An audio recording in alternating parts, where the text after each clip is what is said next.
Good evening, I'm Fayyaz Qureishi with the Legends Edition on KBC Channel 1. Tonight on the Living Legends segment, we speak to an absolute legend, Lady Justice retired Joyce Aloch, a trailblazer in Kenya's legal and judicial arena. Our sign language interpreter for tonight's edition is Anne Wangeshi. But first, a quick look at the highlights for tonight's bulletin.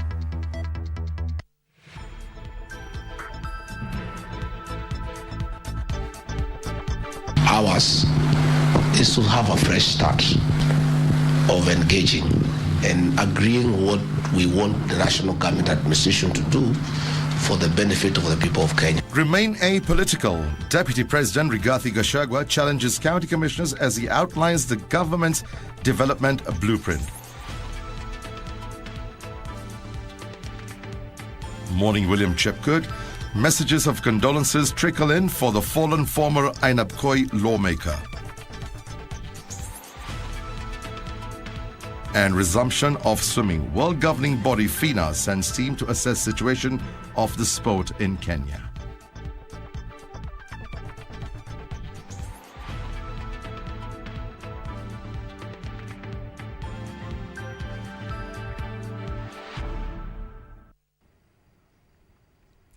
Welcome back. Starting off with our top story tonight, Deputy President Rigathi Gachagua says the Kenya Kwanza administration will work with the county commissioners in the implementation of its manifesto to revive the country's economy. Gachagua has challenged the commissioners to remain apolitical and serve the country as required by law. The Kenya Kwanza administration says it is open to an all-inclusive charge toward a better economy. Deputy President Rigathi Gachagua has to that effect challenged county commissioners to desist from politics and focus their energy toward the realization of the government's manifesto. I want to assure you that your presence in this government will be felt. You are our very serious partners. We want to create friendship. We want to create synergy for our work to be better. You know, and you guys must understand. Speaking during a meeting with commissioners drawn from 30 counties affected by drought in his office in Nairobi, Gachagua found that the new administration will not delegate any political responsibility to the commissioners. If we work closely with them and we create friendship and synergy, those resources can be available to you and our people. It is you as a county commissioner to reach them out and make them feel comfortable with you so that this work can be easy. And I implore every one of you to take it as a personal responsibility. Gachagua said no one will be victimized in efforts to ensure service delivery to Kenyans. The contribution of the national government administration to its success is critical. And I want to ask you, we work together. Soon we'll call you for a seminar to take you through our manifesto so that you understand it. And together we work on it. I want to assure all of you, your jobs are safe. Timothy Kipnoso for Legends Edition. President William Ruto has arrived in Uganda ahead of the country's Independence Day commemoration set for Sunday. On Saturday, the president met with his Ugandan counterpart at State House in Entebbe shortly after jetting into the country. President Ruto arrived in Uganda after yet another trip to Ethiopia, where he had been invited to oversee the launch of Safaricom Ethiopia. His visit to Uganda is expected to revitalize Kenya's bilateral relationship with the East African country, which relies on Kenya's port for their international trade. How are you, sir?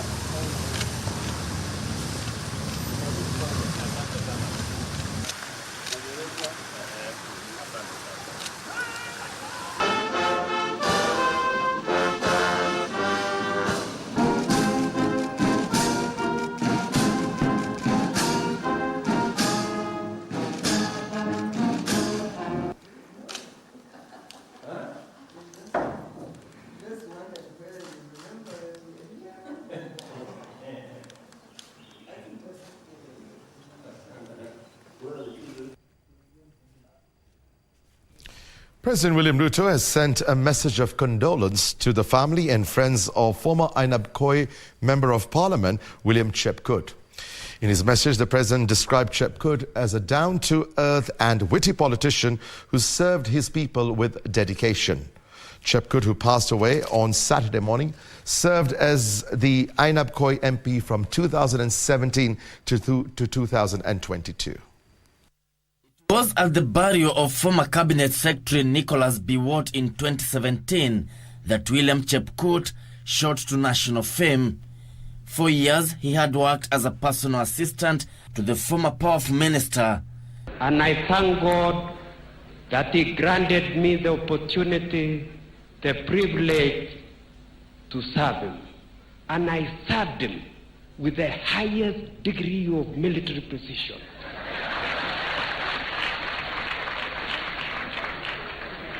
Chepkut would then proceed to trounce Samuel Chepkonga in the race for Ainab Koi parliamentary seat in 2017 general election on an independent ticket. The often animated Chepkut represented Ainab Koi until his defeat to his predecessor in 2022 general elections.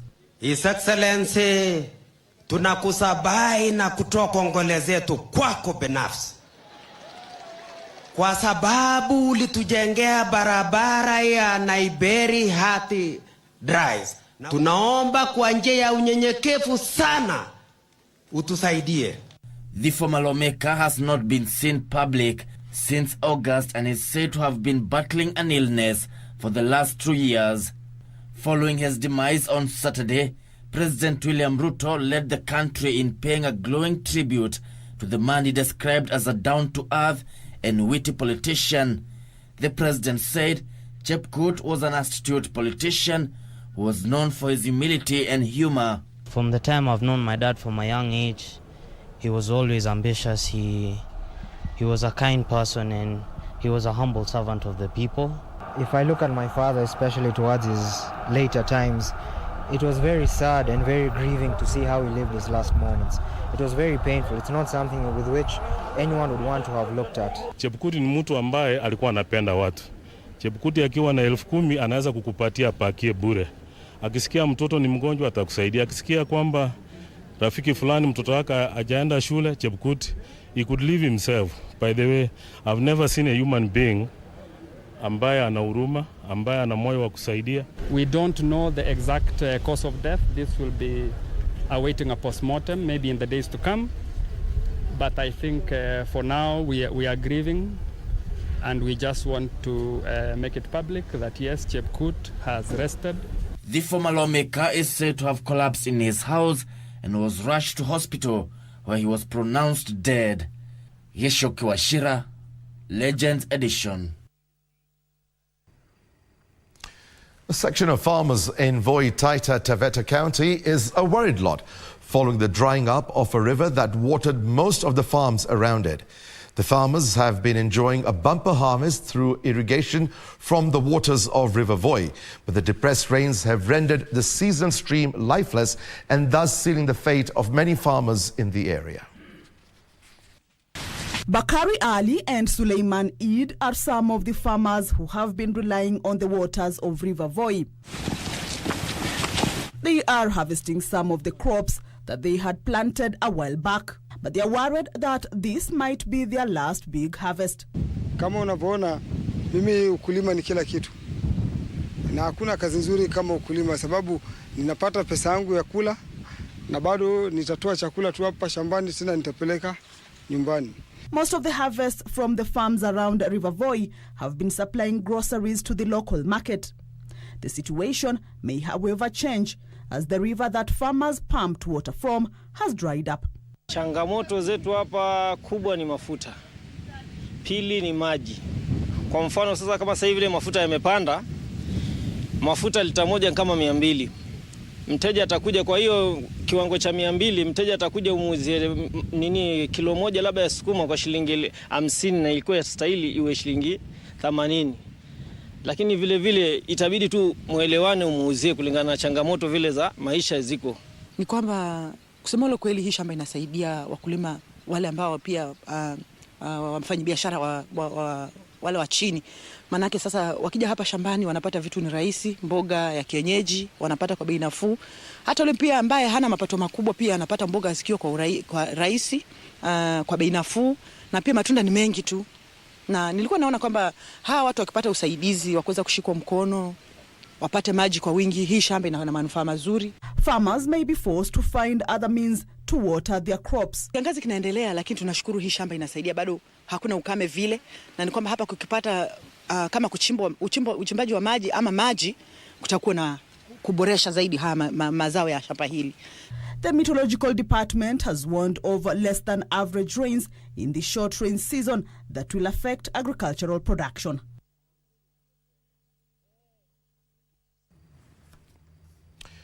Old Kijabe town, located at the border of Kiambu and Nakuru counties, is a town stuck in the past literally. Boasting a population of about 1,200, the town has over the years lagged behind in terms of infrastructural development. Residents are calling on the government to step in and help revive it. Effects of relocation of the railway line after Kenya got independence are evident. Dilapidated roads lead to Old Kijabe town in Mahimahi Ward, Naivasha, Nakuru County. An indication of the situation on the ground. Wakati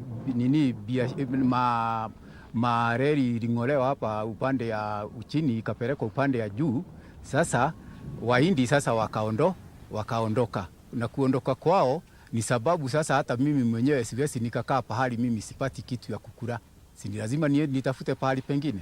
Hakuna maendeleo sababu kitu ya kwanza kama ni maji ni shida, barabara ni shida.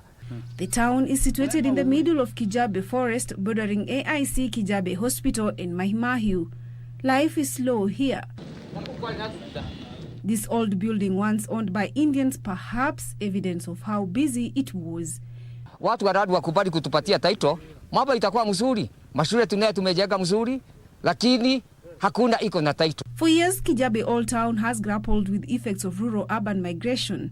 Now, the 1,200 residents who call the area home want a change. Pate maji ya kutumia hata manyumbani, juu hapa kuna kuwa na gana kiangazi, mpaka maji ya kukunywa hatukuagi nayo. Generation sasa ile iko, tujaribu kuinua hii Kijabe. Inuke, na sijui itainukaje kwa ajili hata wale tunachagua wanaenda kulala bunge. Zainab Said, Legends Edition. The Association of Public Health Officers Kenya, APHOC, has urged the national government to expedite the employment of more public health officers as a precautionary measure against the Ebola virus outbreak. Through its National Secretary General Mohammed Duba, APHOC says there is a deficit of over 6,000 public health officers in the country, making it vulnerable to disease outbreaks. The Association of Public Health Officers Kenya says the country requires at least 10,000 public health officers. The health officers are warning that the outbreak of Ebola virus in neighboring Uganda poses a major public health challenge to Kenya. According to the WHO standard, we are supposed to have 512 public health officers at the point of entry. The association has further raised concerns about the recruitment of medical officers in the country, alleging that it is skewed to benefit some quarters.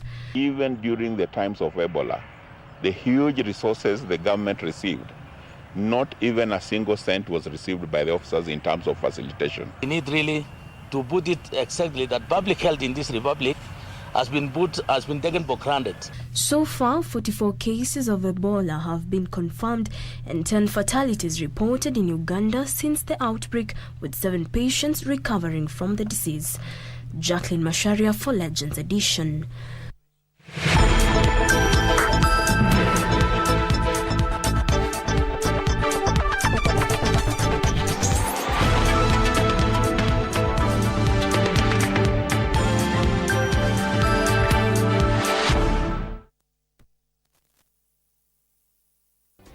Do you have a news story to share with KBC? Get in touch swiftly on email news@kbc.co.ke or call 0723-892-654 or 0734-780-124. Mombasa City, are you ready? Come for the 2 big healing and deliverance crusades by Apostle Dr. James Nganga of Neno Evangelism on the 8th to 9th of October 2022 at Tononoka Grounds and the 15th to 16th October at Leisure Football Grounds. The crusades will be from 4 p.m. daily. The 2 big healing and deliverance crusade, Mombasa. Call 0722-641-269 or 0718-923-420. Don't miss.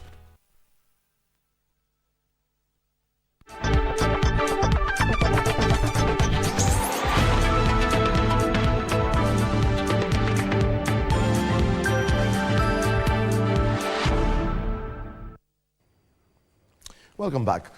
Police in Kakamega County are investigating the death of a 4-year-old child whose body was discovered in a pit latrine in Navakholo. Esther Awinja went missing a few hours before her body was discovered by a search party. According to her parents, the girl who lived with a disability went missing around noon when they were leaving the church. The father of the child, Stephen Juma, says he began looking for the child before finding him the next day dead inside a pit latrine. The body of the deceased has been moved to the Kakamega Referral Hospital morgue as the family begins burial arrangements. Alikuwa na wenzake wakicheza kanisani. Wakati alitoka kwenda kuangalia wenzake, hao wenzake wakamwacha nyuma. Vile alimwacha nyuma kurudi kuangalia hakupata wenzake. Na wakati alifika kanisani hapo akashindwa vile atarudi kuangalia kutafuta wenzake. Ndio mtoto akapotea hapo na hapo. Tulitafuta mtoto mpaka saa 11 mtoto hakupatikana. Walikuwa wananiambia mtoto alikuwa anachezea pale na choo iko hapa. Sasa mimi nilikuwa ama tu hapo. Kaenda nikachukua tochi ya simu. Nikamulika. Naona tu kitu huko ndani. Na sioni ni nini. Kaingiza kichwa kabisa ndani ya choo na nikaona huyo ni mtu. A 35-year-old man in Kamunyagia village, Mwea sub-county, killed his wife and set the house on fire before taking his own life. According to Area Chief Charles Ngai, Newton Mirimi is believed to have taken the children to a neighbor before hitting his wife with a crude weapon. He then stabbed himself. Huyo kijana alitundiana na huyo bibi yake juzi, na ni kijana ambaye kwa siku kadhaa amekuwa ni mtu ambaye si wa kuaminika sana, ni mtu ambaye tumeshika mara nyingi sana kuhusu mambo ya bank. Juzi alianguka na pikipiki akiwa katika hali ya mambo ya ukora mpaka akarazwa. Uhusiano wake na bwanake haikuwa mzuri sana. Juu hata alikuwa nyumbani, kuna wakati walikosana na akakuja nyumbani. Kama familia tunasikia uchungu sana na mwingi sana kwa kupoteza mmoja wetu. Hakuwa mgonjwa, hakuwa na nini, alikuwa anafanya biashara yake. Family and friends say Murimi reunited with his wife Caroline Wanja less than a month ago after 4 years of separation. Yusufar reporting for the Legends edition. Baringa North Member of Parliament Joseph Makilep is proposing amendments to the Constitution to protect the Constituency Development Fund, which he argues is meant to assist the less fortunate in society and improve infrastructure in schools. This and more stories in our county news segment. Speaking in Ruth Kiptui Girls Kasok Baringa North during a prayer day for Form 4 candidates, Baringa North Member of Parliament Joseph Makilap noted the Constituency Development Fund had been useful in the region affected by drought and banditry attacks. We want to amend the Constitution of Kenya 2010 to now properly anchor CDF in the mother law of this country. So, wabunge ni wenye kutengeneza sheria. Hakuna kitu inapita kwa bunge kama hakuna CDF kusomesha watoto. We are the lawmakers and sometimes the lawbreakers. Elsewhere, a pilot study to establish the correlation between hygiene and improved education standards has kicked off in East Assembly locations here, County. The project, initiated by Rotary International jointly with the UNICEF and other partners, aims at enhancing school attendance through water, sanitation and hygiene activities. Community needs assessment, and we saw that the people living here, in terms of livelihood, that water is a big problem. So we conducted a community needs assessment, and we came here at the school and the community, and we engaged them, and then we saw that the best thing, quick action to do, is to have the water tanks.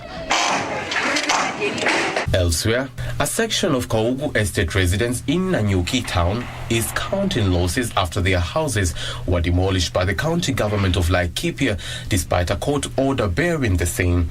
The aggrieved residents lamenting that the demolition was carried out in the wee hours of the morning and are pleading with the government to come to their aid. Because if you have a court order, then they should stop.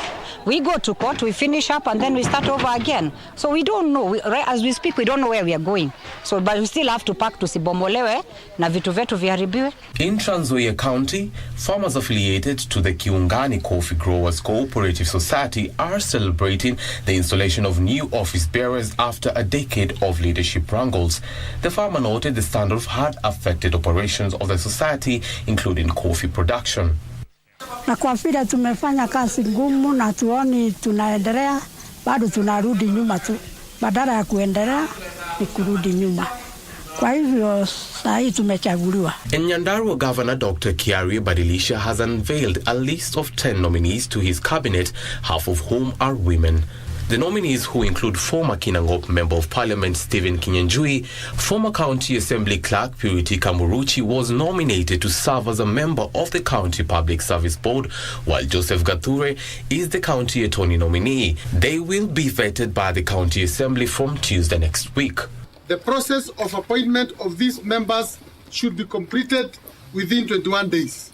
The following persons nominated to serve the great people of Nyandarua are men and women of impeccable credentials and bear a record of service and dedication to public service. They bring with them wealth of experience, networks, attributes which are critical in transforming our county. For Legends Edition, I'm Elvis Otieno. And now we'll take a quick break, and Topi Lambila will join us next with the latest in sports. Stay with us.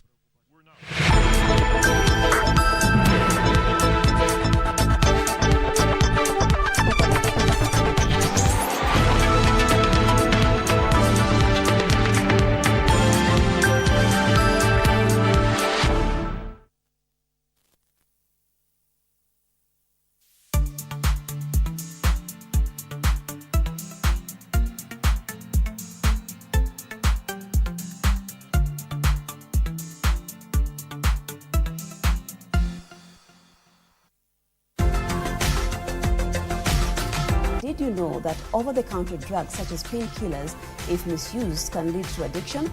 Once I took it and I was at 2 tablets and 3 and 4, I became so attached to it that I could not actually function without it. It becomes obsessive and then the compulsive use, because the medicine goes and hacks the overproduction of other the brain chemicals. The sad thing about this whole thing is you can't take 2 like you took a month ago. You need to like double the dose. Okay. So the brain will always ask for that drug. So it has already created that craving to you, of which you must feed that craving. The legends and familiar charms will grace KBC once again.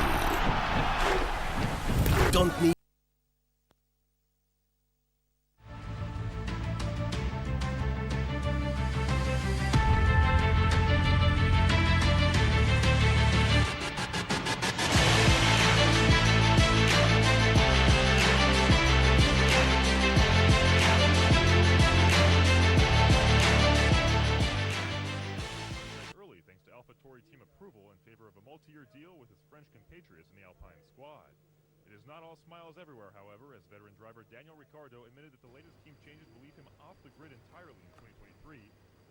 Hello, it's good evening and welcome to the sports segment of the Legends Edition this evening. I'm Topi Lambila. Now, in our highlights tonight, we've got among swimming, FINA stabilization, kids sports on chase, and also the international scene. We've got women's football and something of the Premiership matches. Now, global swimming body FINA, through its Stabilization Committee, Saturday met Kenya Swimming Federation stakeholders at the Kasarani Stadium in an effort to spearhead the normalization process. FINA Vice President Ramsamy and Sambasivan led the meeting and also introduced the Stabilization Committee set by FINA.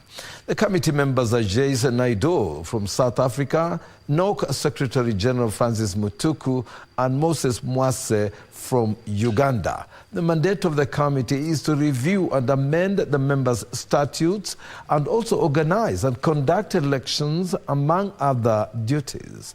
NOCK Secretary General Francis Mutuku, who is the member of the committee, noted for the urgency to have the ban on swimming activities in Kenya lifted. Here is a preview. The Stabilization Committee has done an excellent job, and the interaction has been very, very good from the participants. We had coaches, we had parents, we had sports organizers, and specifically swimming administrators, and they all seem to agree that this is the right way to go. The three-person committee is going to achieve what they want. Tumekuja ili kukutana na watu tofauti tofauti. Tumekutana na watu wale wamekuwa registered kama wa leaders wa counties, na pia tumekutana na watu wale wamekuwa wakiendesha swimming kwa hizo miezi iliyopita. The Standard Chartered Nairobi Marathon Organizing Committees on Saturday held the third and final warm-up race in the lead to this year's marathon scheduled for October the 30th. The warm-up race held in Karura Forest, so runners participate in 5 kilometers, 10 kilometer and 21 kilometer running trials. The race brought together sponsors and partners for this year's marathon. The chairman of the local organizing committee, Mr. Peter Gitau, said the marathon has attracted over 250,000 participants over the last 18 editions to become the largest single-day sporting event in Kenya. Gitau said since its first edition in 2003, the Standard Chartered Nairobi Marathon has grown tremendously, earning recognition from world athletics and also attracting participation from local and international athletes in different race categories.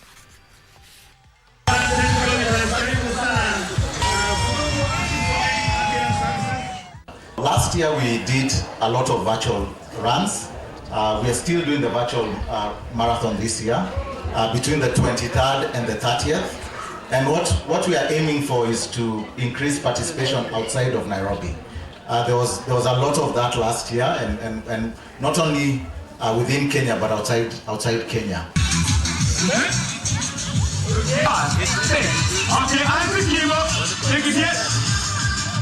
The Children's Sports and Learning Center situated in Kariobangi North on Saturday received chess sets donation from the Gift of Chess organization. The chairman of the organization, Gethenje Hinga, says the donation will help popularize the game of chess in grassroots levels.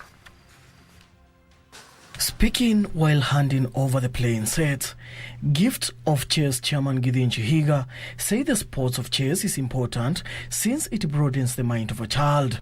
Our purpose is to get chess to the kids, and as being an inexpensive game, it's unfortunate that the game doesn't reach here as it should. So we are very excited, very thrilled that the Gift of Chess came on board and are distributing chess sets to the where it's really needed. Gethenje also appealed to all primary schools across the country to introduce the sport. His words were echoed by the director of Children's Sports and Learning Center, Friend Onyago, who urged the Ministry of Sports to organize many amateur chess competitions to prepare the young talents for future international assignments. Onyango added that they are targeting to donate 1 million chess sets across Africa. It was perceived that chess was meant for the rich, people with money, people go to these big schools like a national school. And that's what SLC now is trying to change, because we want people to understand that chess is for all, and anyone can play chess. The Minister of Sports can come in in enabling and creating, the capacity through partnering with federation, training of teachers, because we've given boats to school. They need a trainer or a teacher captain. Some of the schools which benefited from the donations are Glory Primary School, Christian Family Education Center, and Oasis Education Center, among many others. For Legends Edition Sports, I'm Daniel Mwendwa. Robert Makligeyo and Faith Wanjiku have taken early leads in the Kenya National Junior Chess Championships as best players target to secure slots in the Under-20 Africa Junior Chess Championship set for Algeria next month. The two are among a handful of other players that managed to top their categories at the national event, which began today in Mombasa. Players are fighting for places in the Kenyan team that will represent the country at the Africa Under-20 Chess Championship to be held in Algeria next month. Robert Makligeyo from Lighthouse Chess Club, Odongo Luanga from Consolata Schools, Faith Wanjiku from Kitale School, and Elizabeth Kasidi from Bishop Gatimu have taken early leads in the Kenyan National Junior Chess Championship, which began today in Mombasa. At African Junior Chess Championship, these are players who have previously participated in African School Individual Chess Championship that happened in Eldoret last month, whereby we had 1,732 players. So the best players from that particular tournament were selected now to come here and pick the best who will represent Kenya in Algeria. More than 15 slots are available for Kenyan players who are competing in the two events in Mombasa, with the winners set to leave the country next month for the continental event. The two events are very key in Kenya in terms of chess, because the Kenya National Junior Chess Championship is used to select the two best player that is in under 20 years old, the best lady and man to represent Kenya in African Junior Chess Championship that will happen in Algeria in November, that is next month. The Mombasa Open has brought together players from Kenya and neighboring countries. The Mombasa Open Chess Championship connects the chess players together, and we have players from across East Africa. In total, we have over 150 players playing in Mombasa Open Chess Championship, and in African Junior Chess Championship we have over 100 players. The Mombasa Open Chess Championship will be ongoing for 3 days, while the Kenya National Junior Championship will end tomorrow. From Mombasa County, I am Ann Mburu. With a focus still on young talents, parents have been urged to introduce their kids in sporting activities at tender age as a way of broadening their minds and identifying their talents. Speaking at a joint sports day held in Ruai, El Shaddai Director Bishop Geoffrey Njiru urged parents to ensure that their kids balance both class and field work. At Mori Mushiri Grounds in Ruai, a sporting mood filled the air as parents and fans cheered their teams to victory. The kids got the opportunity to showcase their prowess in football, volleyball and athletics, among other sports.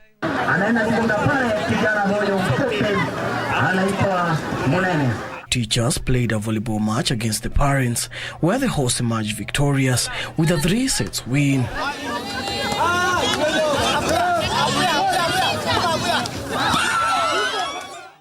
Niko na furaha kuwa hapa kama mzazi, sababu niko na furaha, sababu furaha yangu ni kwamba nataka kumuona wale watoto wangu, nione talent yao ni gani, kwa sababu sio masomo tu peke yake but pia talent. El Shaddai Director Bishop Geoffrey Njiru and Head Teacher Duncan Dururi got an opportunity to share their thoughts about kids in sports with KBC Channel 1, and this is what they had to say. The parents are here. We have been having competition. Teachers versus the parents, and it has been so good. footballs, volleyballs, learning 100 meters, parents and the teachers and the pupils, and had been so good and so gracious. So we thank God that he have enabled us. Sababu ya kualika wazazi ili tukaweza kuwa na hafla hii hata kwa wanafunzi kulingana na mtaala mpya wa CBC. Naona ya kwamba ni mtaala ambao hauangalii tu mambo ya kimasomo, lakini pia katika tajriba na talents ambazo Mungu ameweka katika watoto wetu. Siku ya leo ndivyo zinaonekana. And as they say, I believe that it is not how big you are, it is how big you play. Na kwa hivyo tunaamini ya kwamba through this experience of the children and the parents coming together and the staff engaging the sports, it is something that is going to build up even harmony and grow their talents. There isn't even a single time when learners, parents and teachers, they come together. So we came up with an idea whereby we can have collaboration amongst the learners, the pupils, the staff, and also the parent, so that we can have cohesion and have understanding and have fun together. We do urge the Ministry of Sports to channel more resources that will help nurture talents at a tender age. Daniel Mwendwa for Legends Edition Sport. Then from the World Cup scene, the Atlas Lions of Morocco will make their 6th appearance at the FIFA World Cup finals next month in Qatar, and are among the 5 African teams that qualified for the Global Soccer Showpiece. The Atlas Lions of Morocco are drawn in Group F alongside Belgium, Croatia and Canada. The finals will be beamed live on KBC Channel 1. So stay tuned. The biggest concern that surrounded the Morocco national team was the availability of Chelsea star Hakim Ziyech, who retired from international football early this year. Ziyech has not played for Morocco since June 2021, but was recently recalled for the friendlies against Chile and Paraguay. Morocco star player is Achraf Hakimi, who is guaranteed a place in the squad if fit, alongside Sevilla striker Youssouf El Nesri. The Atlas Lions of Morocco are drawn in Group F alongside Belgium. From the women's international football, European champions England beat world champions the United States by 2-1 in a closely contested friendly game played at in front of more than 76,000 fans at the Wembley Stadium in England. Meanwhile, Germany humbled France 2-1 at the Rudolf Habig Stadium. Some of the highlights.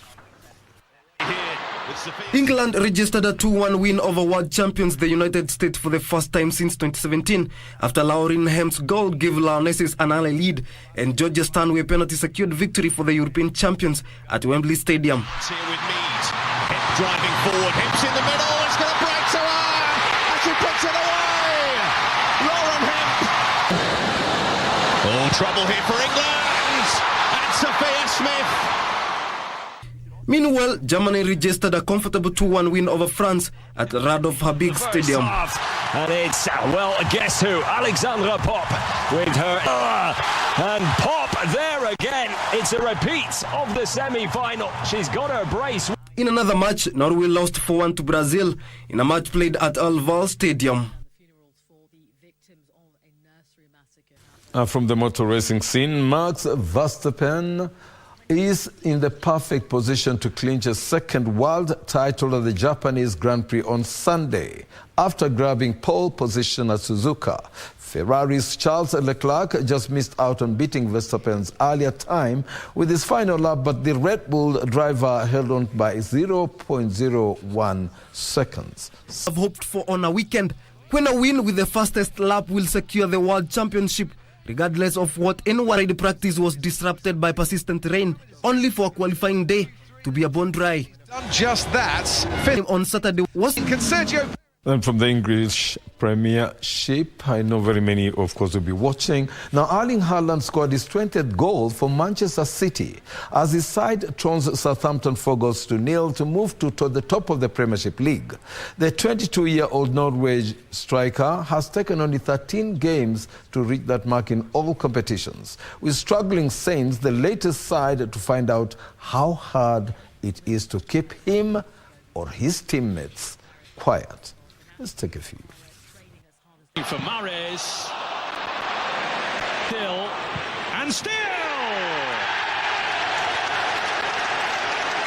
and in the goals within 20 minutes. De Bruyne, Odin, loads of room, and a beautiful finish Phil Foden continues to live the dream in Manchester City Blue.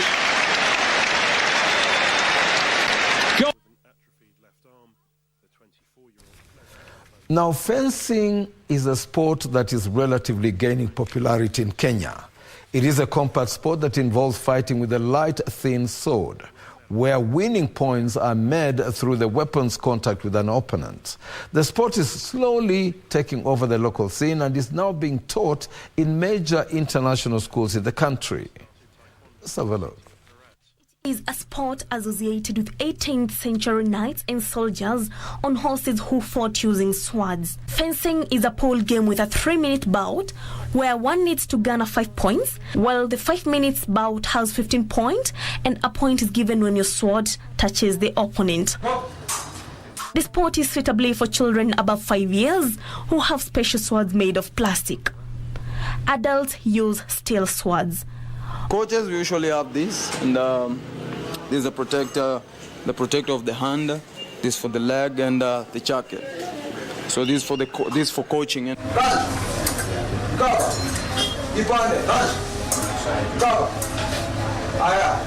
World Championship in Egypt, and we managed to send one person. And in June, in Cadet Junior Championship in Dubai, we managed to send someone there. So now we are seeing we are opening the world, and I'm keeping that on. If the funds are going to be there, I think Olympics, I'm going to be there in 2024 in Paris.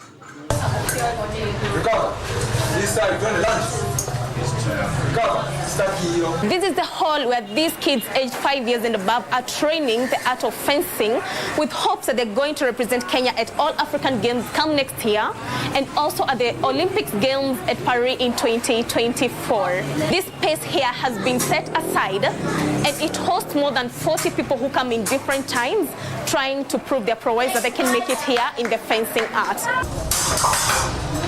A training camp has been set at Huruma, and the Federation also hopes to expand it by marketing it to learning institutions across the country.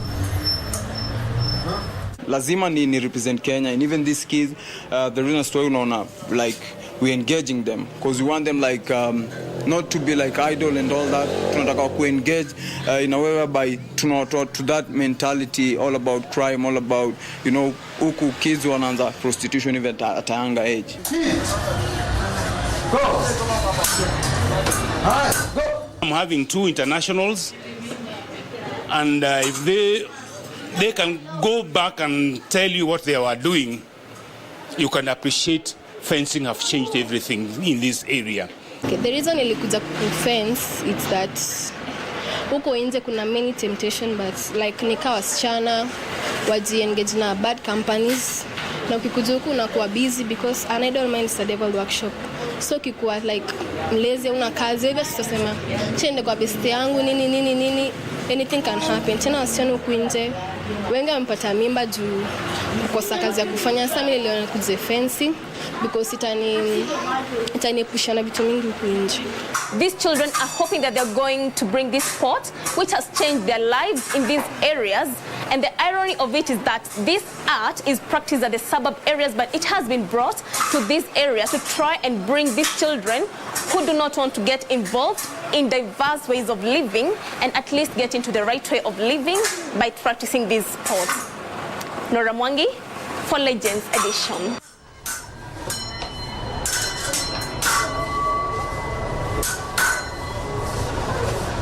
And that's a wrap for sports now, but we shall come back again to wind up. But for now, we take a break, and when we get back, Fayyaz will be interviewing Lady Justice Joyce Alwat.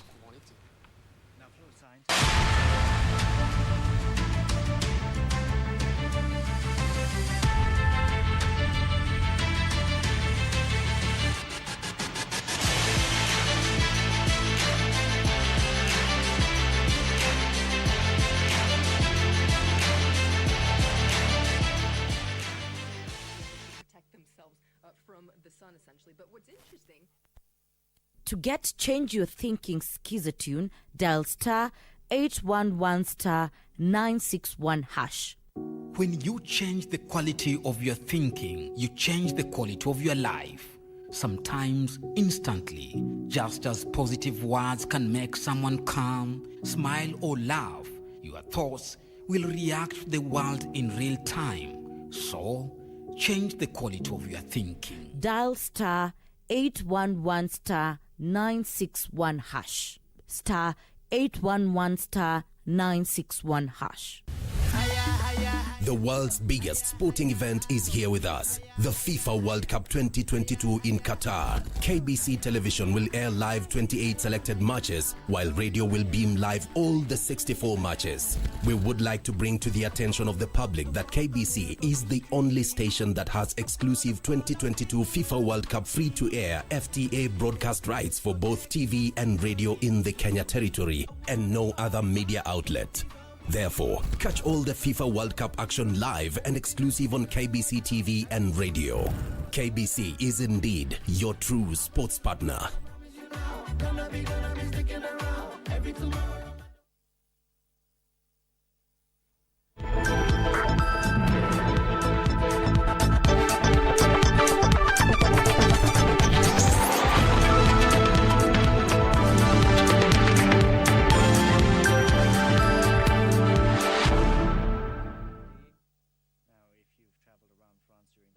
Welcome to The Living Legends. I am Fayyaz Qureishi.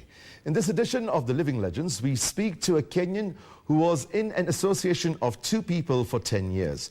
Throughout her life, she has kept breaking barriers and has been honored by the state, a trailblazer. She has served as the Vice President of the International Criminal Court, holding that office when focus was on 6 Kenyans charged there following the 2007-2008 post-election violence. Today, she is still active, but as a mediator, educator, and transformation consultant. We speak to Lady Justice retired Joyce Alwatch. You could start off by telling us where you were born, your early life, primary education, and high school. I was born in Kisumu, though I actually originate from Ugenya, which is now in Siaya County. I went to school. First years of my education were at the village level. Then after 4 years, there was a prestigious girls' school called Ngea Girls' School. And that's where I started my boarding school at Standard 5 at Ngea Girls' School. The girls I met there, some of them are still my friends to date. Rose Arungu, who was my classmate, she was my best mate at my wedding, which is now 51 years ago. Congratulations. Thank you. May the Almighty always bless your union. Thank you. Patricia Dalla, Mildred Owor, several girls that prominent people, personalities that I met at that school. After that, I went to Butere Girls' School, and then Limuru Girls' School for my Form 5 and 6. Law was viewed as a field for men. What drove your choice, or rather, what inspired you to study at the University of Nairobi? Believe it or not, law was never my choice of a career. Never. Interesting. Law was my father's choice of a career for me. It was never mine. My father was in the provincial provincial administration. There were 4 of them that were in the provincial administration before independence. And he was one of them. Wow. Yes, so during that time, I would call that an achievement. Only 4 in the colonial era. Yes, Isaac Okwiri, the late, Karithi, the late, Johnston from Mombasa, Shako, and my father, E.O. Josiah. They were just the 4 of them before independence. At that time, that what was known as Jean School, Kabete, and they were trained as magistrates. Right. So my father told me that from the training they got, he thought that in the family I could follow that. And once you started the course, did you enjoy it? Yes, I did. And he tricked me one morning because he just told me the previous evening that tomorrow you'll come with me when I'm going to work. That time he was now a member of the Public Service Commission. He had stopped working at the provincial administration. Right.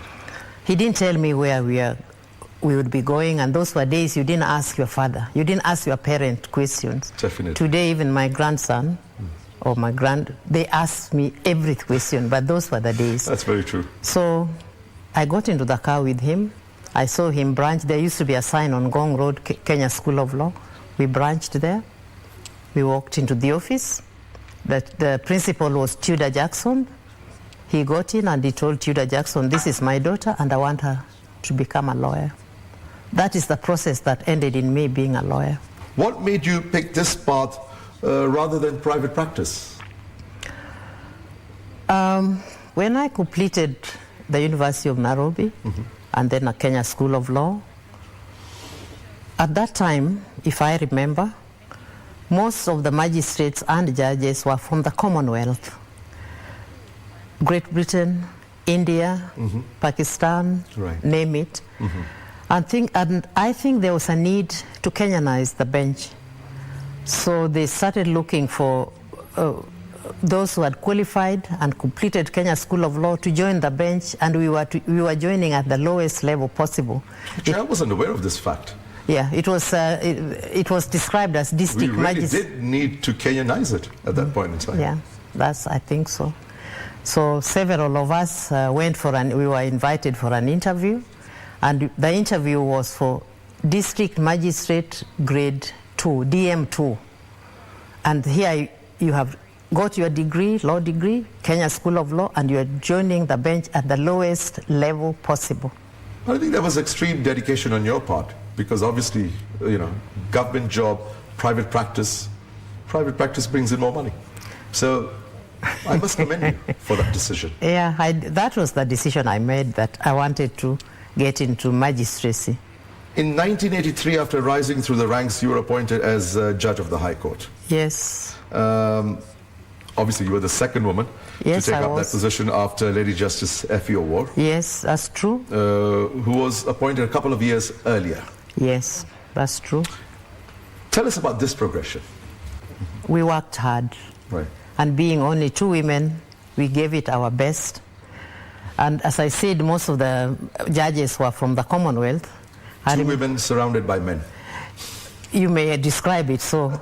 And I remember one of our colleagues one day saying that, thank God there are only two of you.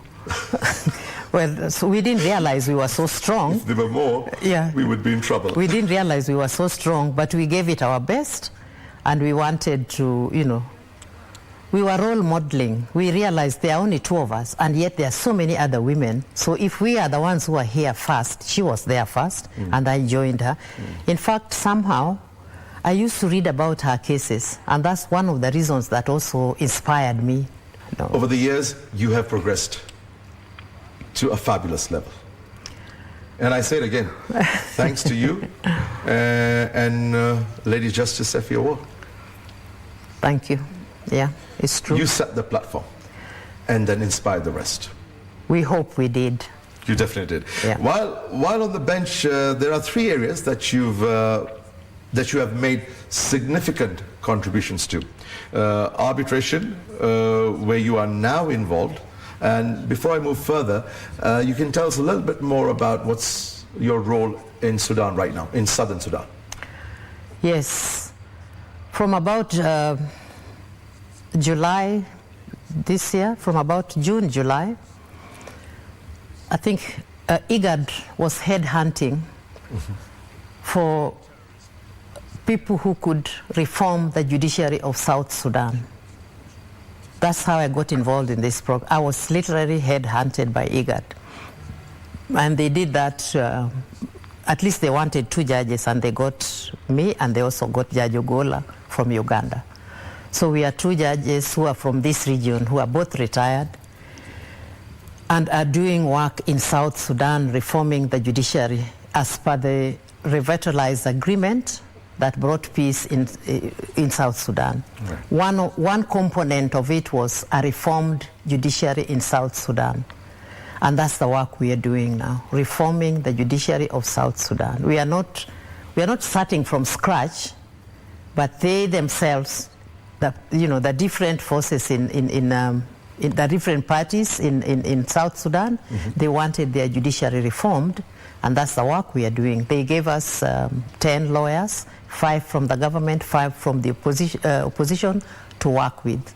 So they are nationals, they are based in Sudan. I'm based in Kenya, Judge Ogola is based in Uganda, but we travel to Sudan ever so often, South Sudan, because the work is massive. So we have formed 5 different committees, judicial structure of the judiciary, Judicial Service Commission, training, all this is going on at the same time. So we have divided the team.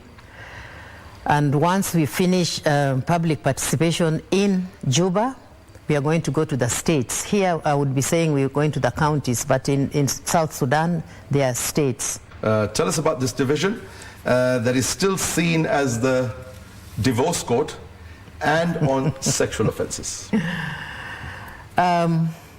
What happened was,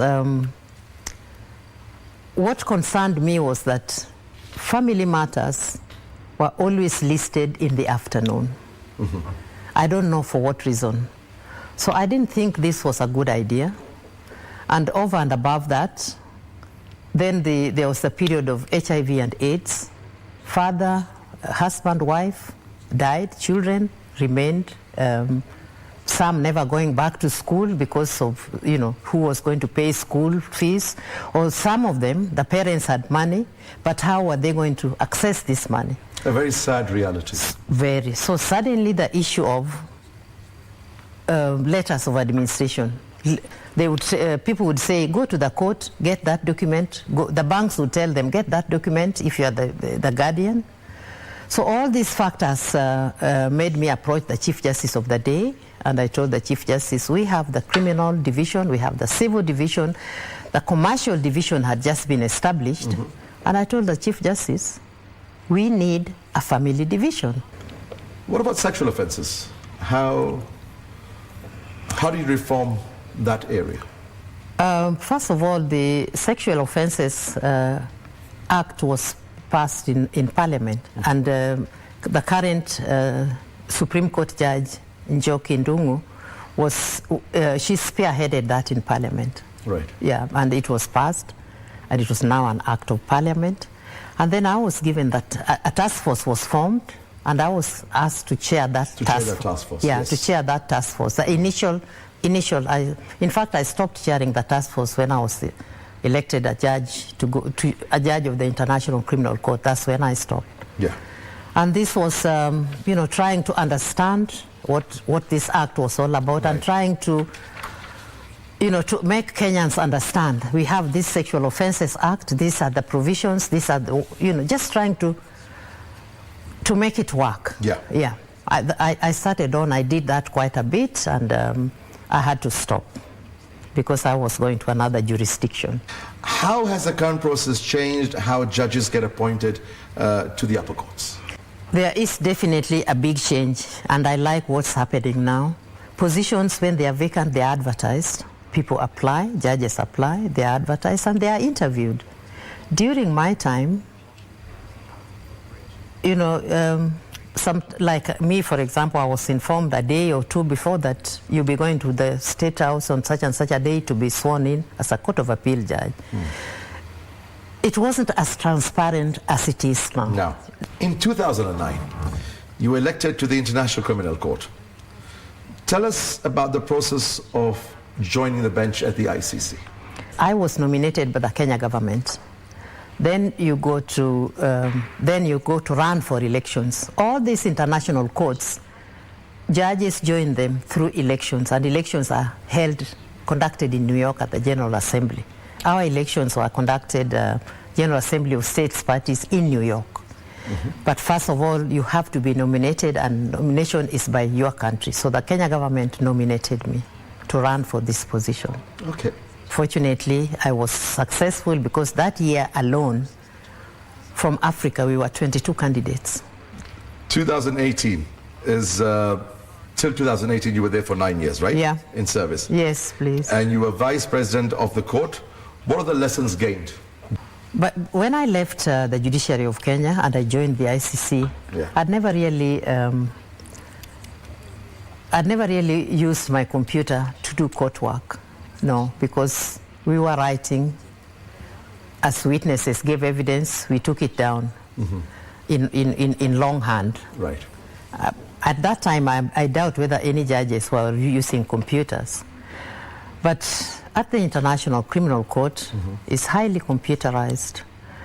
As I sit in court, because trial you sit 3 judges, appeal you sit 5 judges. Each judge has a computer in front.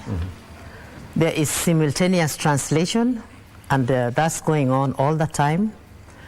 And that would only be stopped if a judge needs a clarification or something.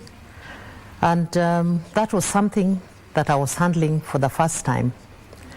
And then the Rome Statute that created the court is a fused system, common law and civil law. So you'd be sitting 3 of you, judges, or 5 of you, maybe 4 common law judges or civil law background.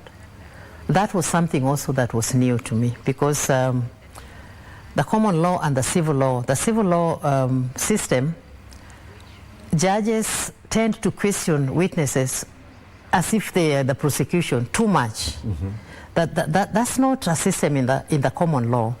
The prosecutor does the questioning, and we would only probably interject for clarifications or things like that. You've received the Distinguished Alumna Award and the honoris causa from the Fletcher School of Law and Diplomacy, where you did your Masters in International Diplomacy. Yeah. And what did this mean for you? You got 2 awards from this university. Yeah. And apparently honoris causa is the highest award that one can receive. And this was the first time it was granted to a black person, an African. A person of color, shall I put it that way? As my daughter tells me, Mom, it's a person. The first black woman, and extremely. Yeah. That was 2018, actually. By that time, I had already retired from the. An honorable achievement. Yeah. Thank you. Thank you very much for being with us. It's been an extreme honor hosting you on The Living Legends. Thank you for inviting me and asking me all these questions, because I look back now and I want to say that I have lived, I have done my best, and I still continue. That's why I'm still in Sudan, South Sudan, to reform the judiciary. It's been an extreme pleasure speaking to Lady Justice retired Joyce Alwoch, a trailblazer in Kenya's legal and judicial arena. She led the team that normalized Cricket Kenya, is a globally certified mediator, served as Vice President of the International Criminal Court, and has had different positions of leadership in the Kenyan judiciary. Today, she is still active as a transformation consultant for different jurisdictions.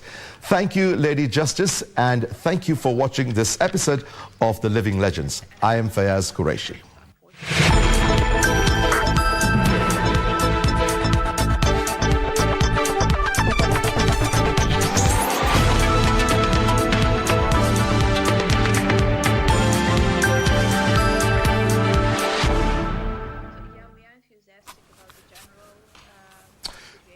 You know, Toby, such a humbling experience. Yeah. Interviewing an absolute legend, a real veteran. That is Justice Joyce Alwoch. That's great. And you know, her achievements, her accolades. Okay, I need a whole program to list them down. And she's still very active, having retired. She's reforming the constitution in southern Sudan, and she's all over Europe. She's served with the ICC. An absolute legend. It was an extreme honor for me to have actually interviewed her. Yeah, but, I mean, it's always great because, like, what I know about the justices is that, you know, the older they become, the wiser they become. So it's not about, like, you know, they have got like a retirement age or something. They can actually, okay, fine, maybe in formal employment, but they can still go on even after the formal employment. They still have a lot to, you know, to contribute but like to you society. said, they keep getting wiser, and I think they get wiser. She can go on for a long, long time. Yeah, they can. Yeah. A really intellectual and extreme honor and pride for us Kenyans to have someone like that. Very in the judicial humble. system. Very humble as well. That's great. Yeah, fine. So, okay, fine. Like, earlier on, Haaland is doing great in the English Premier League. He's got to go places. Yeah, but Ronaldo is not really finding very well. I know you follow a lot of the EPL. What's your take on Ronaldo? I'm extremely disappointed, Toby. How can you put a legend like Cristiano Ronaldo on the bench of Manchester United for the past couple of weeks when you lose 6-3 to Man City, when this man could have come and scored those 3 goals for you? I don't agree to that. And they say he's not good enough anymore. Yeah, well, maybe because they say you build a team around, I think it's the coach's choice. And the coach choice, but of course, I mean, that's football, and of course, anything happens, there's always a coach is a person who decides the team and so on. And of course, I know we've had a very great bumper harvest today on the sporting scene, and hope that you stay with us throughout the week, because KBC Channel 1 is your true sports partner. And remember, the World Cup coming up later next month will be shown on KBC Channel 1. So do not go away. Keep it KBC. I'm Topi Lembila with the sports tonight. I'm wishing you a great week ahead. Thank you, Toby. That's all from our newsroom. Join us next week for the Legends edition at 9 p.m. Our sign language interpreter for tonight's edition was Anne Wangeshi. Thank you very much. I'm Fayyaz Qureishi.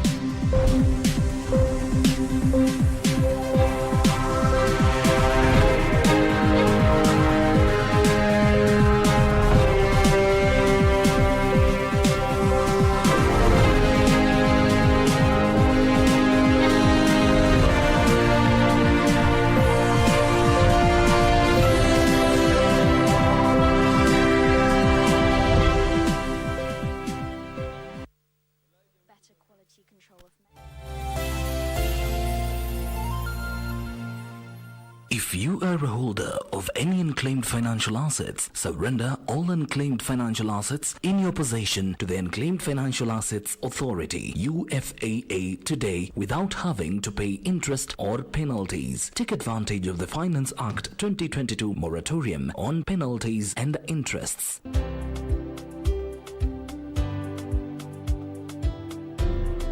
For more information, visit www.ufaa.go.ke/holders. Unclaimed Financial Assets Authority. Receive, safeguard, reunite. The legends and familiar chants will grace KBC once again.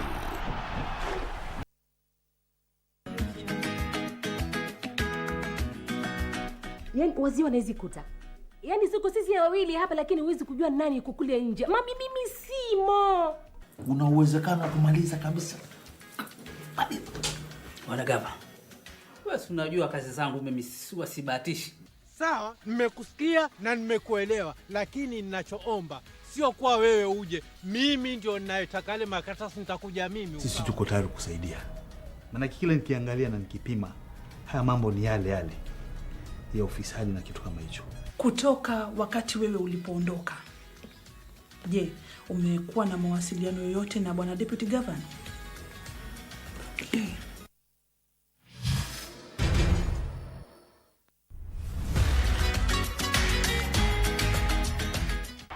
The legends and familiar chants will grace KBC once again. Don't miss